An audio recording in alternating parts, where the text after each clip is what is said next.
Guys, তোমরা সবাই কেমন আছো? আশা করি ভালো আছো। আমরাও ভালো আছি, মোটামুটি আছি। মেয়েকে বললাম চ ওখান থেকে ঘুরে আসি। ওই দেখো সর্ষে বাগান, দাঁড়াও জুম করে দেখাচ্ছি। দেখো, দেখতে পাচ্ছ? একটা একটা বউ আছে লাল নাইটি পরে। ওই দেখো, কে জানি না বউটা। একটা খেন্তি বুড়ি আছে এখানে। খেন্তি বুড়িটাকে আমাদের ছাদ থেকে দেখতে পাচ্ছিলাম জুম করে। তাই মেয়েকে বললাম চ একটু ঘুরে আসি। মা বলছে যাবো না। ঠিক আছে, যাবি না যখন থাক। চুলটা শ্যাম্পু করলাম। আমার শ্যাম্পু একদিন বাদ বাদই শ্যাম্পু। কালকে তেল দিয়েছি, চিপকু চিপকু করে মাথা তেল দিয়েছে, মাথা যন্ত্রণা করছিল, শরীরটা ভালো না। আরে আমি ওই কে এসেছে না, আমার একটা দিদির মেয়ে এসেছে। কিরে কেমন আছিস সোনা? ভালো আছো? এটা আমার একটা দিদির মেয়ে হয়, মানে আমারই মেয়ে। যে ওরা দুই বোন।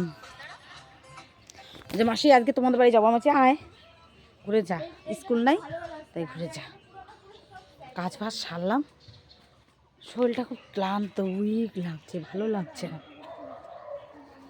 আর ঘুমালে না সন্ধেবেলা, এখন যদি ঘুমাই একটু পরে সন্ধে হয়ে যাবে, আর উঠতে আর ইচ্ছা করে না। তাই একবার ভাবছি ঘুমাবো, আবার ওরা দুই বোন গল্প করছে, যাই একটু ছাদে একটু ঘুরে আসি।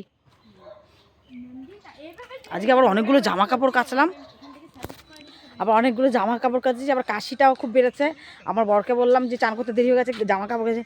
তুমি আবার জামা কাপড় কেচেছো, আবার তুমি ঠান্ডা লাগাবা? আমি নিজের কাজ তো নিজে করতেই হবে।